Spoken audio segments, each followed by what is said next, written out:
The sterile white walls of the government facility seemed to hum with an oppressive silence, mirroring the turmoil in Nicholas's mind. His hands, usually steady as he meticulously organized rare first editions, trembled as he clutched the official letter. The words swam before his eyes, a cruel, bureaucratic sentence handed down without trial or appeal. Your transition is scheduled for Friday, 10 a.m. 3 days. 3 days to reconcile with the fact that the body he had inhabited for 32 years, the body he had come to know, to love, to be, was not his at all. Nicholas, a man of routine and quiet passion, found his ordered world crumbling around him.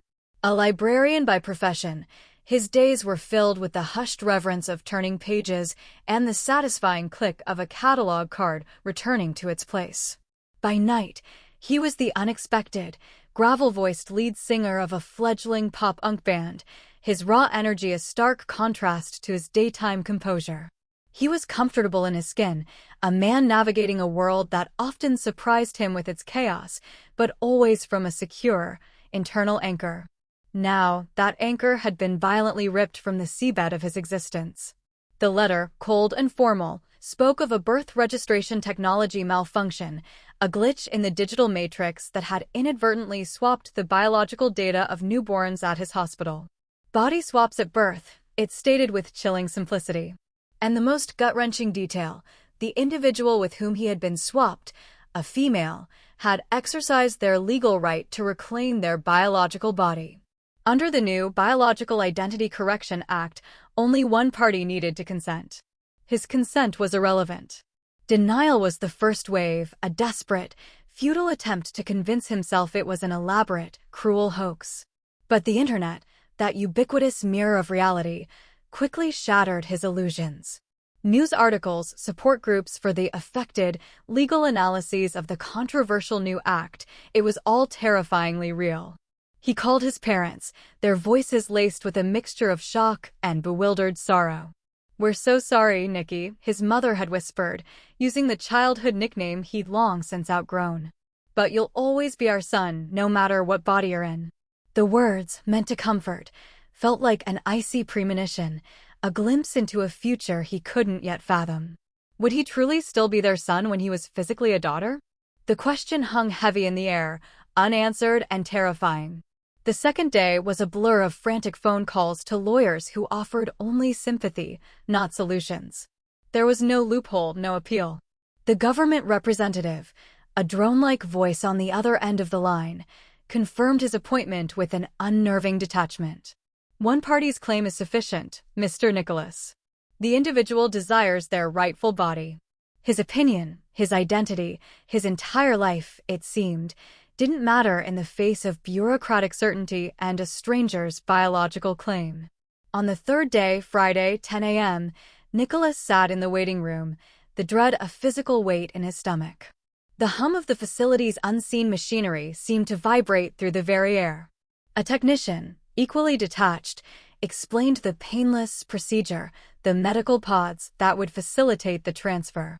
As if pain was his primary concern. They offered him something to relax. He accepted, desperate for any reprieve from the suffocating anxiety. The last thing he remembered was the blinding flash of lights, the soft hum of the pod enveloping him, and then, mercifully, darkness. He awoke to a world fundamentally altered. Before his eyes even fluttered open, he knew. His body felt wrong. Lighter, smaller, the weight distribution foreign and unsettling. A profound sense of displacement settled over him, a disorienting echo in the hollow space where his familiar self once resided. When he finally opened his eyes, the first thing he saw was the unfamiliar sweep of long, dark hair across his chest. He looked down. Breasts. Rounded, soft, undeniably present. His hands, too, were different, slender, with perfectly manicured nails. He touched his face, feeling softer skin, a smaller nose, fuller lips. When he tried to speak, a higher-pitched voice, almost a stranger's, emerged. The procedure was successful, a nurse stated, her voice devoid of emotion, as she handed him a mirror. The face staring back was undeniably pretty, conventionally attractive, with wide, almond-shaped eyes, and a delicate, heart-shaped jawline. But it wasn't his. It was the face of a stranger. "You're probably experiencing disorientation," she continued, rattling off medical jargon about neural pathways and sensory inputs, as if he were merely a piece of malfunctioning machinery needing a software update. He wanted to scream, to demand they reverse it, to claw his way back to the body that was his. But the finality in her voice, the unyielding pronouncement, "This is irreversible," hung in the air like a death knell. He was in a woman's body now. His birth body, according to the government. His, and yet utterly, terrifyingly, not his own. The hospital gown felt like a flimsy shroud, a temporary disguise over the terrifying reality of his new form. Before he could leave, the nurse instructed him to change into the clothes the other woman had worn, the clothes that now represented his new, enforced identity. A floral sundress, light and airy, and lacy undergarments that felt alien against his newly sensitive skin. The bra, slightly transparent, revealed the disconcerting outline of his nipples, or tuning pegs, as his mind, clinging to familiar rock band metaphors, insisted on calling them.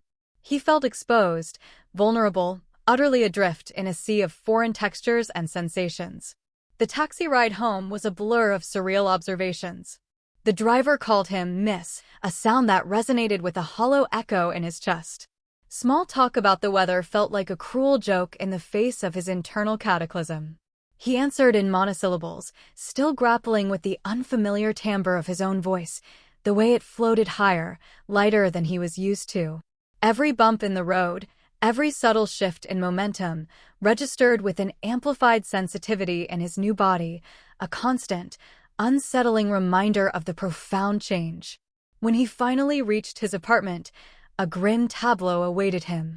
5 suitcases, neatly stacked outside his door, brimming with the life of the woman who now inhabited his former body. He dragged them inside, one by one, surprised by their unexpected weight and the sudden, acute awareness of his reduced strength. His muscles, once lean and capable, felt less substantial, more delicate. He left the suitcases in a forlorn pile in the bedroom, unwilling to confront their contents, unwilling to acknowledge the visual confirmation of his new reality. He needed to see, to truly understand, to confirm the horrifying truth that his mind was still struggling to accept. He stood before the full-length mirror, his breath catching in his throat. Slowly, deliberately, he removed the sundress. Inch by agonizing inch, the stranger's body was revealed. Curves where there had once been angles, softness where there had been hardness. His gaze fell upon his chest, the bass drums rising and falling with his ragged breathing. He turned, examining his profile, the narrower shoulders, the inward curve of his waist, the pronounced outward sweep of his hips. His hands, no longer his own, traced the slender fingers, the smooth, uncalloused skin. He touched his face, feeling the softer jawline, the higher cheekbones, the fuller lips. The face was objectively beautiful, he acknowledged, but the profound disconnect between what he saw and what he felt was a chasm he couldn't bridge. With trembling fingers, he removed the lacy undergarments, finally standing completely naked. He forced himself to look, to acknowledge the full, undeniable reality. The absence down below was perhaps the most shocking, the most definitive marker of his transformation. He was completely, irrevocably female. This was his body now. Forever. The weight of that realization settled upon him, heavy and suffocating. A desperate longing for cleansing, for a symbolic washing away of the impossible, propelled him towards the bathroom.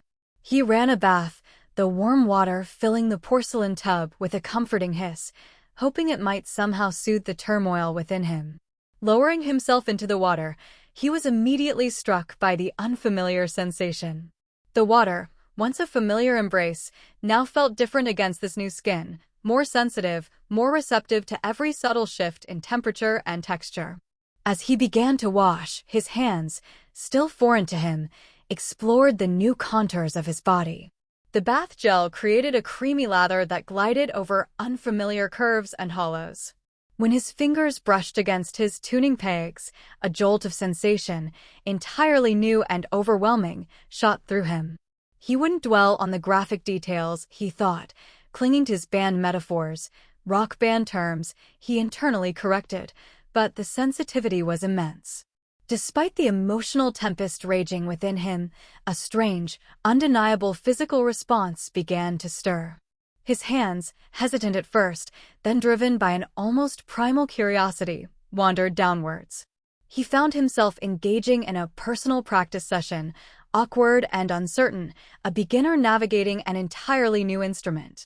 Finding the volume knob was a revelation, the sweet melodies building slowly as he discovered what this body responded to. When he finally hit the high note, it was unlike anything he had ever experienced before. Instead of the focused, brief sensation he was accustomed to, this was a full-body experience, waves of sensation that left him gasping, disoriented, yet undeniably something. An aftershow glow settled over him as he lay back in the cooling water, utterly confused by the profound conflict between his emotional distress and this undeniable, overwhelming physical pleasure.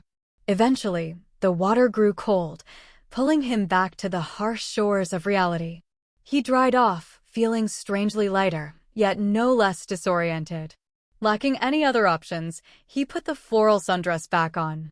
It felt wrong, too feminine, too far removed from the clothing choices he would have made in his old life. But nothing in his closet would fit this new body. Sleep that night was fitful, constantly interrupted by the unfamiliar tickle of long hair against his neck, or the disconcerting weight of his bass drums shifting against his chest as he rolled over. Morning brought no relief. If anything, the harsh light of day made everything more undeniably real, solidifying the impossible transformation into an inescapable truth. With a heavy sigh, a sound that emerged as an unexpectedly delicate whisper from his new throat, he finally approached the pile of suitcases. They were a tangible representation of the life that had been forcefully grafted onto his own.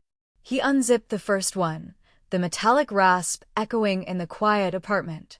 Inside, a kaleidoscope of women's clothing, dresses, skirts, blouses, jeans cut for female curves, and an astonishing array of undergarments. Bras and panties in countless styles and colors, some practical, some clearly designed to entice. Everything, of course, was his size now. This body size. He started with the basics, seeking a semblance of normalcy in the chaos. A pair of simple black panties felt strange, but not entirely uncomfortable against his skin. Securing a bra proved to be an unexpected challenge, his unfamiliar fingers fumbling with the tiny hooks until, after several attempts, he managed to clasp it properly. The support it offered, he was surprised to discover, was actually a relief, a comforting containment of his newly prominent bass drums. He then tried on a pair of jeans and a t-shirt. Looking in the mirror, a curious reflection stared back. He saw someone who, if he squinted, could almost pass for his sister. More strikingly, he realized, he looked remarkably like his mother. A chilling thought, a biological echo, whispered through his mind, "This was your real body all along." Over the next few days, a reluctant exploration began. He tried on more outfits, a process born more of necessity than desire. He discovered that A-line skirts flattered his new figure, that wrap dresses were surprisingly comfortable and easy to wear, that stockings felt oddly satisfying against smooth, hairless legs.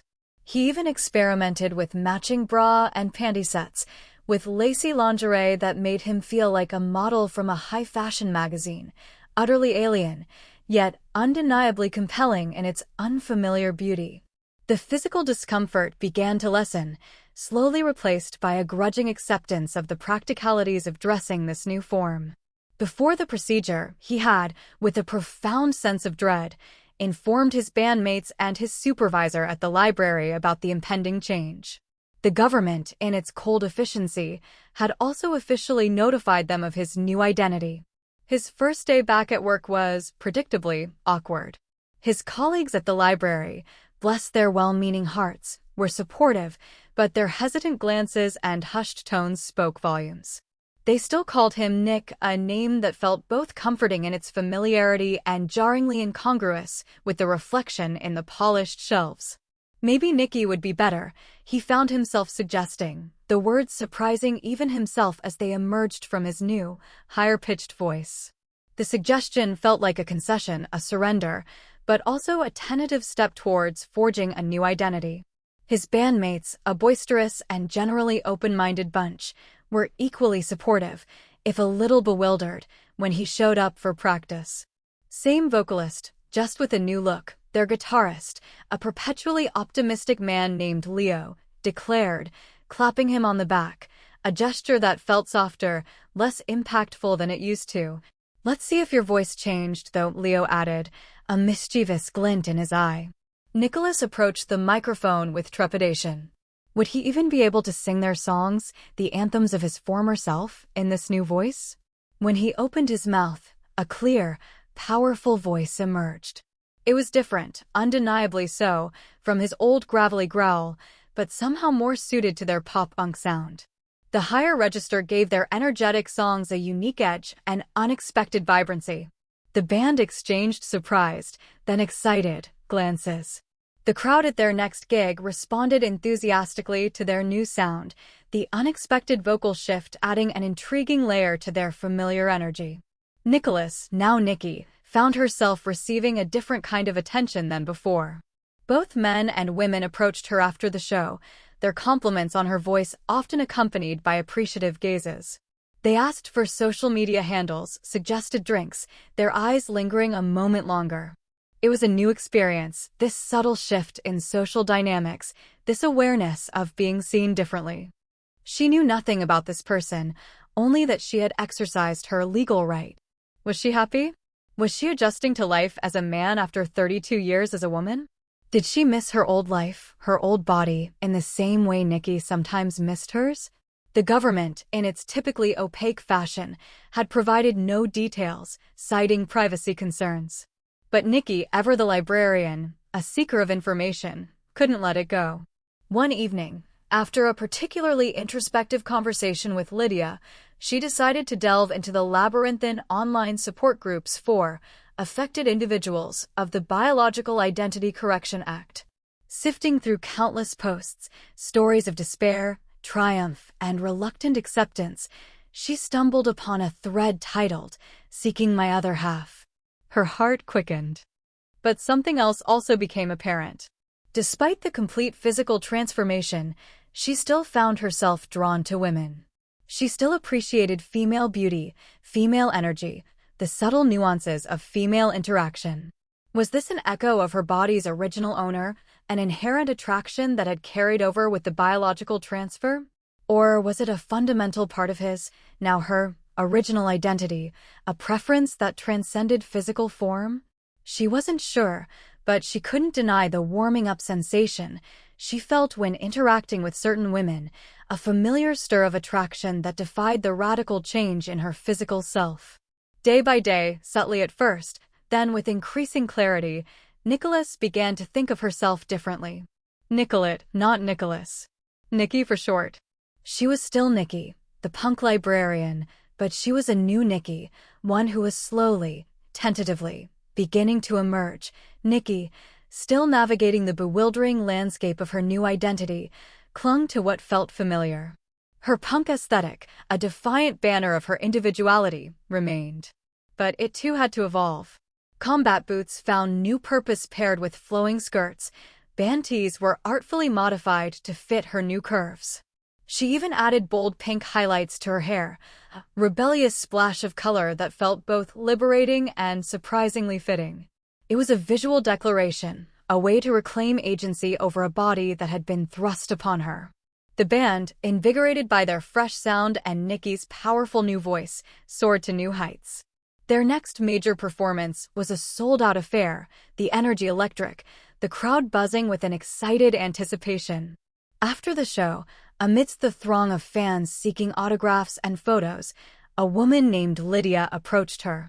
Lydia exuded a confident, unapologetic aura. An undercut framed a striking face, and tattoos peeked out from beneath her tank top, a tapestry of intricate art hinting at a rich inner world. She complimented Nikki's performance with an intensity that sent a familiar, warming-up sensation, a more potent, undeniable warmth this time, through Nikki's core. They exchanged numbers, and weeks of tentative texting blossomed into an easy, flowing conversation. They discussed music, books, art, finding common ground in their shared passions. The intellectual connection was immediate, the emotional pull undeniable. Finally, they arranged to meet for dinner. The evening passed in a comfortable blur of laughter and engaging conversation. Lydia's wit was sharp, her insights profound, and Nikki found herself utterly captivated. When Lydia invited her back to her place, Nikki hesitated only briefly. A flicker of nervousness, a whisper of insecurity about her new body, crossed her mind. But the genuine warmth in Lydia's eyes, the undeniable spark between them, quelled her doubts. She accepted. What followed was a jamming session unlike anything Nikki had ever experienced. It began with a sound check, Lydia's fingers creating sweet melodies along Nikki's skin, exploring the contours of her new form with a tender curiosity that both thrilled and calmed her. When Lydia suggested a vocal performance, Nikki was nervous, but also intensely curious, an eagerness to explore this new body's capabilities overriding her lingering inhibitions. They found themselves in a position where they were simultaneously giving vocal performances to each other's amplifiers. The sensation of Lydia's tongue on her volume knob, while Nikki was performing similarly for her, created a harmony of sensations she couldn't have imagined. The sweet melody built, rising in crescendo until they were both hitting high notes repeatedly, a symphony of shared pleasure that transcended the physical. The jamming session that followed was intense, their bodies finding a rhythm together that seemed instinctual, primal, despite Nikki's inexperience in this form. The boundaries between them blurred, replaced by a profound sense of connection and shared ecstasy. Afterwards, lying in Lydia's bed, the remnants of passion still tingling on her skin, Nikki felt a strange, profound sense of peace. This body, which had been forced upon her, which had initially felt like a cruel prison, had also unexpectedly gifted her with new experiences, new sensations, new connections. It was a paradox, a bittersweet truth that began to unfurl in the quiet aftermath of their intimacy. In Lydia's arms, surrounded by the soft glow of the bedside lamp, Nikki began to understand that her identity was far more fluid, more complex than she had ever imagined. The pain of the past was still there, a phantom ache, but now there was also something new, something beautiful, blossoming in its wake. In the months that followed, Nikki found herself not just adapting, but actively embracing her new existence. The initial shock, the grief for her lost self, slowly began to recede, replaced by a burgeoning sense of curiosity and self-discovery. She was no longer just the victim of a government malfunction. She was Nicolette, a woman forging a new path.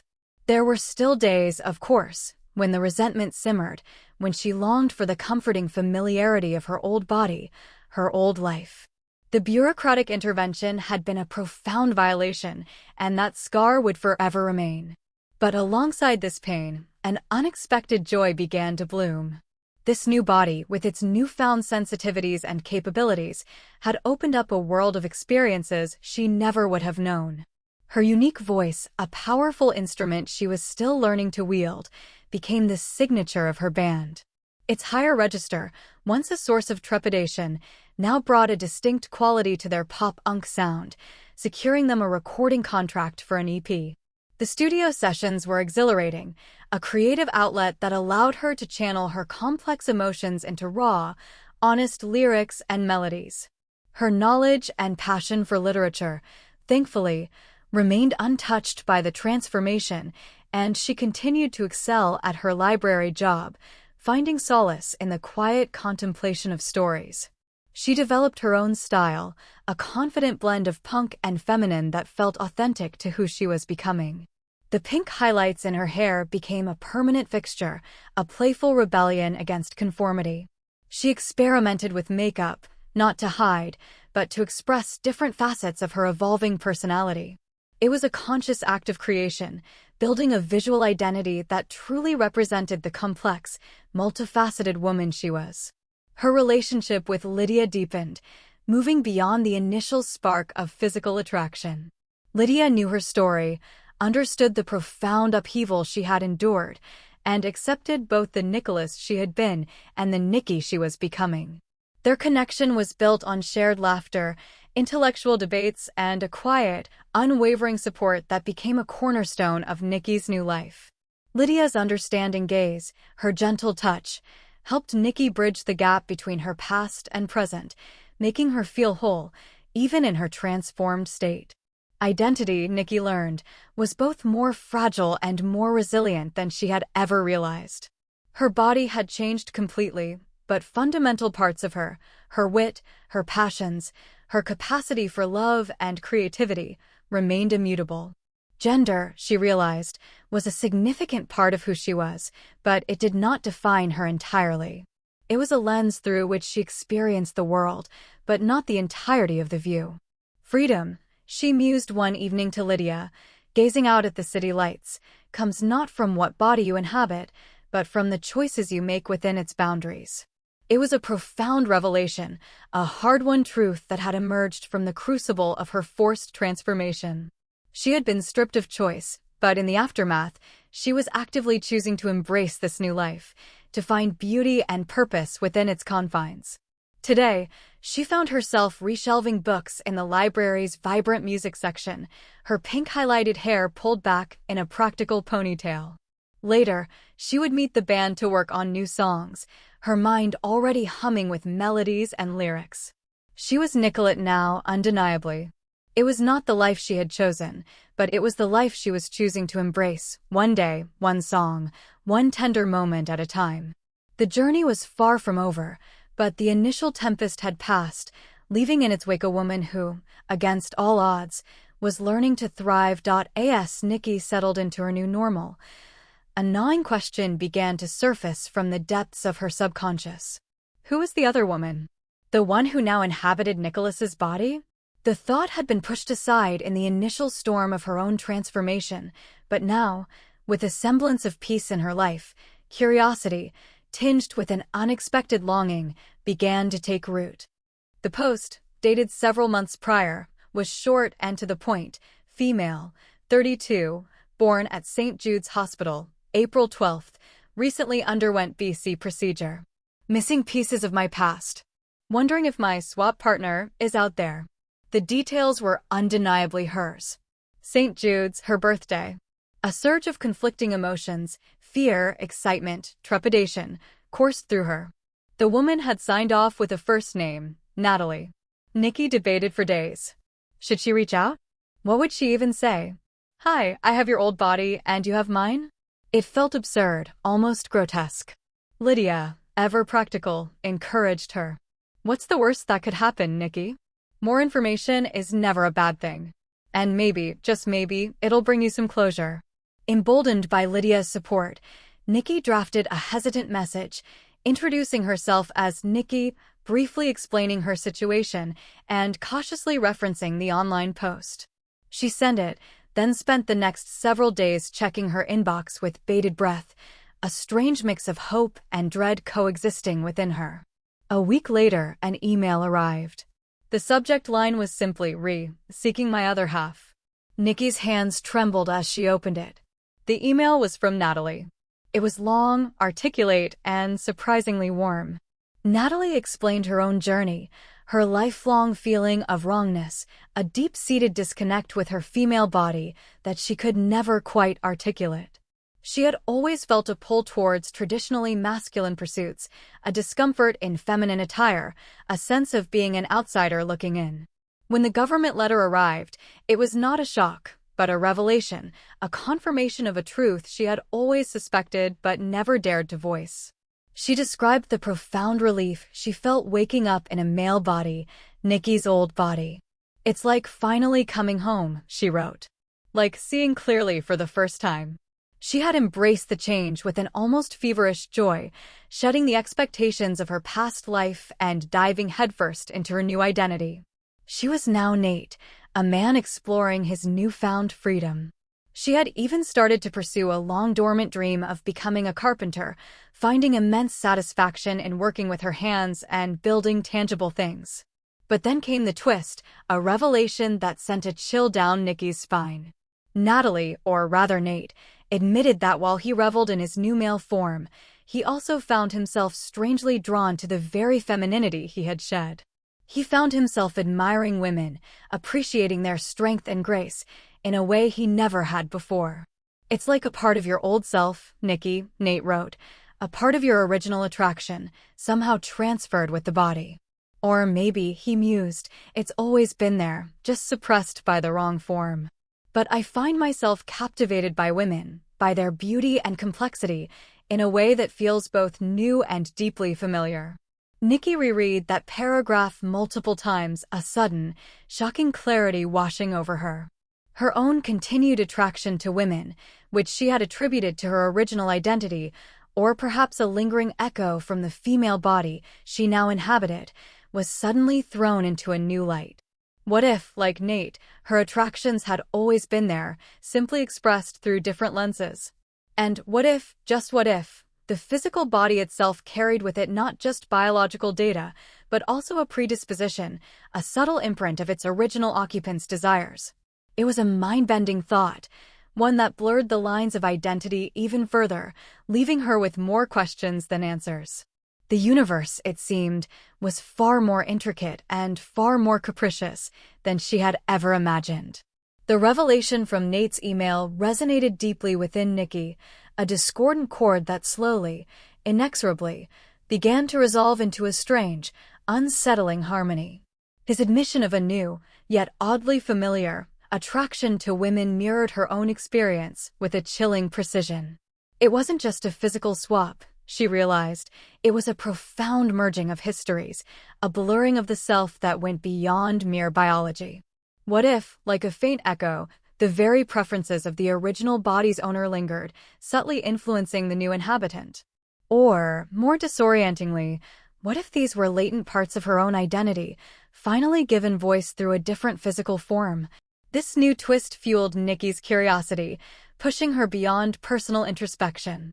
She decided to delve deeper into the burgeoning field of biological identity correction research. The librarian in her resurfaced, meticulous and driven. She spent hours online, sifting through scientific papers, sociological studies, and personal testimonies from others who had undergone the BC procedure. What she discovered was both fascinating and unsettling. Preliminary research, still in its infancy, suggested that the advanced neural reprogramming involved in the body swap procedure might indeed carry over certain neurological imprints from the original brain-body connection. These weren't memories or personalities, but subtle biases, inclinations, and even aesthetic preferences. One prominent theory, dubbed somatic echo, proposed that deep-seated emotional and physical responses, including sexual orientation, could be subtly influenced by the body's long-term history, a kind of muscle memory for the soul. This explained so much, and yet opened up so many more questions. Her continued attraction to women could be a somatic echo from her new female body, or it could be a persistent part of her original identity, or a complex interplay of both. The lines between nature and nurture, between self and other, were becoming increasingly blurred. It was a dizzying realization that even her own desires might not be entirely hers in the way she once understood. One evening, while discussing this new research with Lydia, a thought sparked in Nikki's mind, a truly radical idea that felt both terrifying and exhilarating. What if, she began, her voice barely a whisper, what if there were other anomalies? Beyond just the gender swap? What if the glitches in the birth registration system were far more pervasive, far more intricate than anyone realized? Lydia looked at her, a thoughtful expression on her face.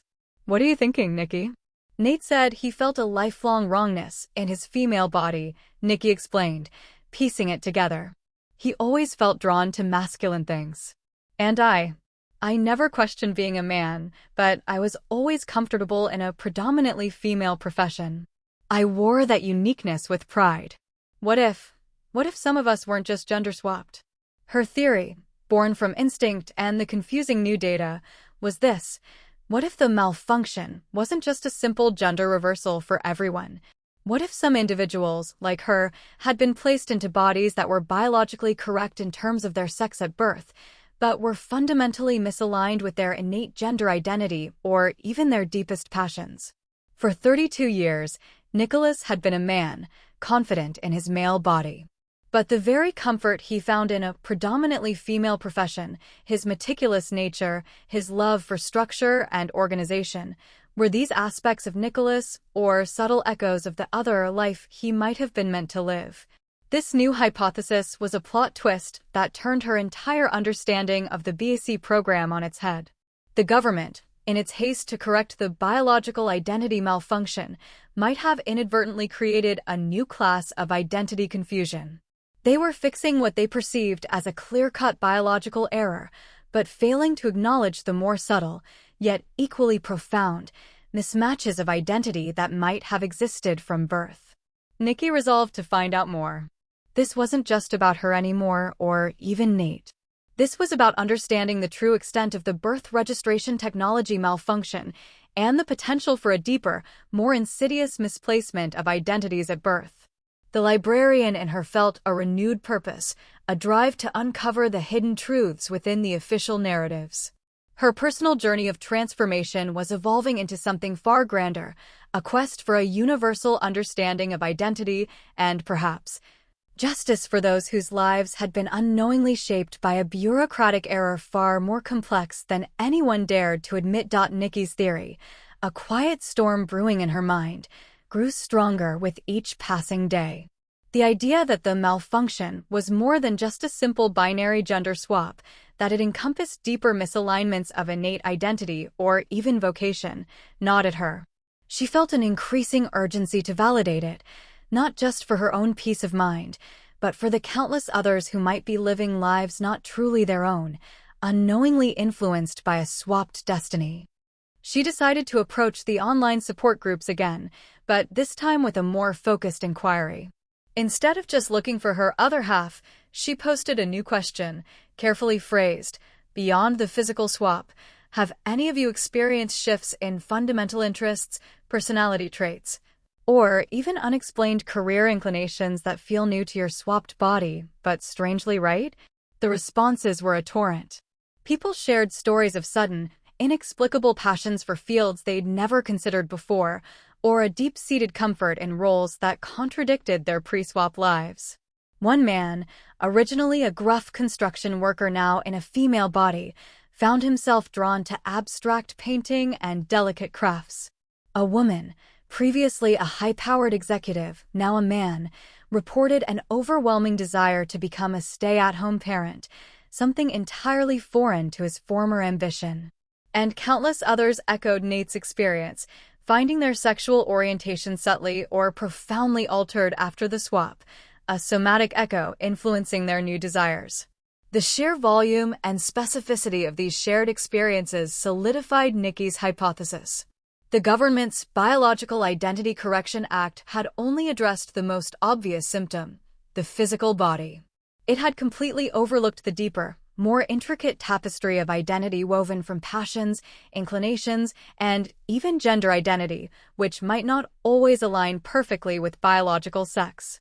What if, for instance, a person who was born biologically male felt an innate female gender identity, but was placed into a female body that was intended for someone who identified as male?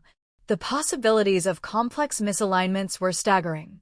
Armed with this growing body of anecdotal evidence and fueled by a burgeoning sense of activism, Nikki knew she couldn't stay silent.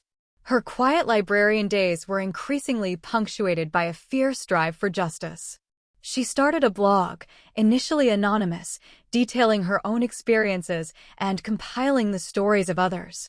She called it the Echo Chamber, a nod to the somatic echoes and the voices finally finding a place to be heard. The blog quickly gained traction, becoming a hub for affected individuals to share their truths without fear of judgment. She carefully curated the stories, highlighting patterns and drawing connections, building a compelling case against the government's overly simplistic solution. She also started contacting journalists, not just local ones, but national and international investigative reporters who had covered the initial BC story. Many were intrigued, sensing a deeper, more nuanced narrative unfolding. One day, an unexpected email arrived. It was from a renowned sociologist, Dr. Eris Thorne, who had been studying the long-term psychological impacts of the BC procedure. He had read Nikki's blog and found her somatic echo theory and her broader hypothesis about the complex nature of the original malfunction to be profoundly insightful. He invited her to collaborate, offering access to his research and the resources of his university. This was it. Not just a personal journey, but a movement. Nikki accepted, feeling a surge of purpose stronger than any she had ever known. She had found her new calling, a synthesis of her love for organization, her passion for truth, and her unexpected resilience in the face of radical change. She was no longer just a punk librarian who sang in a band. She was an accidental activist, a voice for the displaced, fighting to uncover the full truth of identity in a world that had tried to define it too narrowly. The quiet hum of the library, once her sanctuary, now felt like a launching pad for a revolution. The collaboration with Dr. Eris Thorne proved to be a pivotal moment. His academic rigor combined with Nikki's raw, lived experience and her curated collection of testimonials created a formidable force. Together, they began to unravel the true scope of the birth registration technology malfunction, revealing a much more insidious and far-reaching error than anyone, especially the government, had initially acknowledged. Dr. Thorne's access to anonymized medical data, combined with Nikki's growing network of affected individuals, allowed them to identify alarming patterns. It wasn't just physical bodies that had been swapped, it was often a fundamental mismatch between biological sex and innate gender identity, or between a person's intrinsic aptitudes and the life they were assigned. For instance, they found cases where a biologically male individual, who deep down identified as female, was born into a male body that was actually meant for a biologically female individual who identified as male.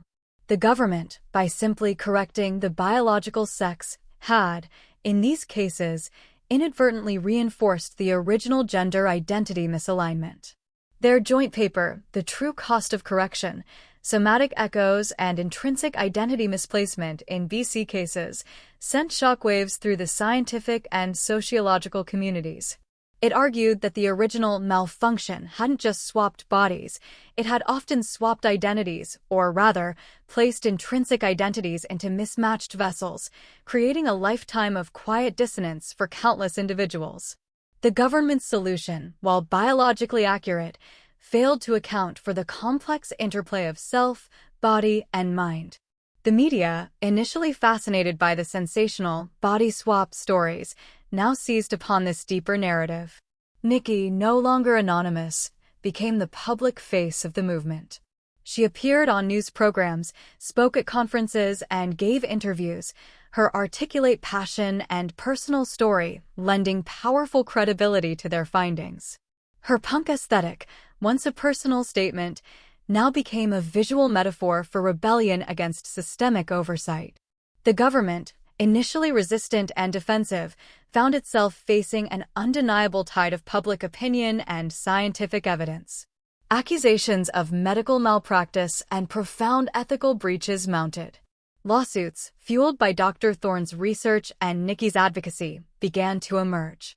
The Biological Identity Correction Act, once heralded as a scientific triumph, was now scrutinized as a deeply flawed and potentially harmful piece of legislation. In the midst of this whirlwind, Nikki remained grounded by her two anchors, her band and Lydia. Her music became a powerful platform for her activism, her lyrics infused with themes of identity, resilience, and the fight for self-determination. Their EP, Echoes and Rebellions, soared on the charts, its raw honesty resonating with a generation grappling with questions of authenticity. Lydia, always supportive, provided a quiet sanctuary, a space where Nikki could shed the weight of her public persona and simply be. Their relationship deepened, built on shared purpose and an unbreakable bond of understanding.